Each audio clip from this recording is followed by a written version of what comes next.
साल 1527 भारत की धरती एक बड़े युद्ध की आहट सुन रही थी। यह युद्ध सिर्फ दो सेनाओं का संघर्ष नहीं था, बल्कि यह फैसला करने वाला था कि भारत की तकदीर किस ओर मुड़ेगी। एक ओर था बाबर, मुगल वंश का संस्थापक, जिसने काबुल से चलकर हिंदुस्तान में अपनी सत्ता जमाने का सपना देखा था। दूसरी ओर थे मेवाड़ के शेर, वीर योद्धा फुणाण राणा सांगा, राजपूताना की आन बान और शौर्य का प्रतीक। बाबर दिल्ली और आगरा जीत चुका था, पर असली चुनौती अब सामने थी। राणा सांगा, जिन्होंने पहले ही अफगानों और लोदियों को परास्त किया था, अपने विशाल संघ के साथ खड़े थे। पूरे राजपूताना के योद्धा, अफगान सरदार और भारत को विदेशी आक्रमणकारियों से बचाने की कसम खाने वाले राजाओं की एक संयुक्त सेना बाबर के खिलाफ खड़ी थी। खानवा का मैदान जहां इतिहास लिखा जाने वाला था। राणा सांगा के पास 1 लाख से अधिक योद्धा थे। राजपूतों की शौर्य गाथाओं से भरी सेना, जिनकी तलवारें बिजली की तरह चमकती थीं।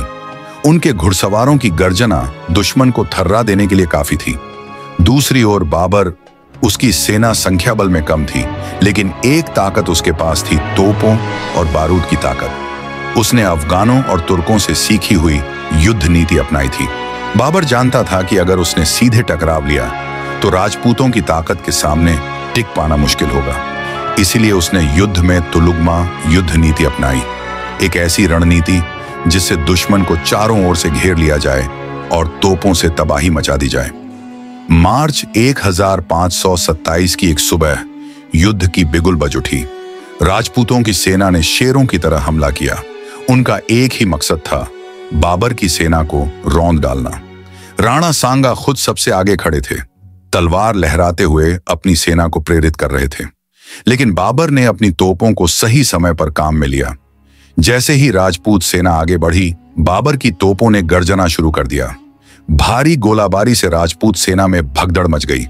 बाबर के घुड़सवारों ने पीछे से हमला किया और युद्ध का रुख बदलना शुरू हो गया। राणा सांगा फिर भी डटे रहे। उन्होंने अपनी पूरी ताकत झोंक दी, लेकिन तभी एक विश्वासघात ने सब कुछ बदल दिया। उनके कुछ अफगान सहयोगियों ने युद्ध भूमि छोड़ दी। यह देखकर बाकी सैनिकों का मनोबल गिरने लगा। राणा सांगा बुरी तरह घायल हो गए थे, लेकिन उन्होंने मैदान नहीं छोड़ा। उनके सैनिक अंत तक लड़ते रहे, पर बाबर की रणनीति भारी पड़ी। युद्ध खत्म हुआ। बाबर जीत चुका था, पर यह जीत उसे भी सिखा गई कि भारत को जीतना आसान नहीं। राणा सांगा एक योद्धा थे। पराजय के बावजूद उनकी बहादुरी अमर रही। वह जीवित बचे, लेकिन यह हार उन्हें तोड़ नहीं सकी। उन्होंने फिर से एक नई सेना जुटाने का प्रयास किया, पर नियति को कुछ और ही मंजूर था। खानवा की हार के बावजूद राणा सांगा का हौसला नहीं टूटा था। वह घायल थे, पर उनका संकल्प अडिग था। उनकी रगों में राजपूत आन बान का खून दौड़ रहा था। बाबर की जीत के बाद भी उनके लिए शांति का कोई विकल्प नहीं था। उनके भीतर जल रही आग शांत नहीं हुई थी। युद्ध के बाद राणा सांगा को उनके सैनिकों ने सुरक्षित स्थान पर पहुंचाया। शरीर पर घाव थे, पर दिल में एक ही संकल्प, जब तक जिंदा हूं, मुगलों को चैन से नहीं रहने दूंगा। राणा ने अपने बचे हुए राजपूत सरदारों और राजाओं को बुलाया। उन्होंने एक बार फिर पूरे भारत के राजाओं से अपील की कि वे एकजुट होकर मुगलों को बाहर निकालें। मेवाड़ में दोबारा सेना खड़ी करने की तैयारियां शुरू हो गईं। इधर बाबर अपनी जीत से खुश था, लेकिन वह जानता था कि यह जीत स्थायी नहीं थी। राणा सांगा अभी भी जिंदा थे, और जब तक वह जीवित हैं, दिल्ली का ताज सुरक्षित नहीं रह सकता। उसने अपने सेनापतियों को आदेश दिया कि वे राजपूत सरदारों पर नजर रखें और किसी भी विद्रोह को कुचलने के लिए तैयार रहें। राणा सांगा अपने घावों से उबर रहे थे और फिर से एक विशाल सेना खड़ी करने का प्रयास कर रहे थे, लेकिन इस बार उनके अपने ही लोगों ने उनके साथ विश्वासघात किया। उनके कुछ विश्वास पात्र सरदारों ने यह सोचकर कि एक और युद्ध विनाशकारी होगा, राणा सांगा को जहर दे दिया। राणा सांगा, वह शेर जिसने कभी दुश्मनों के सामने सिर नहीं झुकाया था, अपने ही अपनों की साजिश का शिकार हो गए।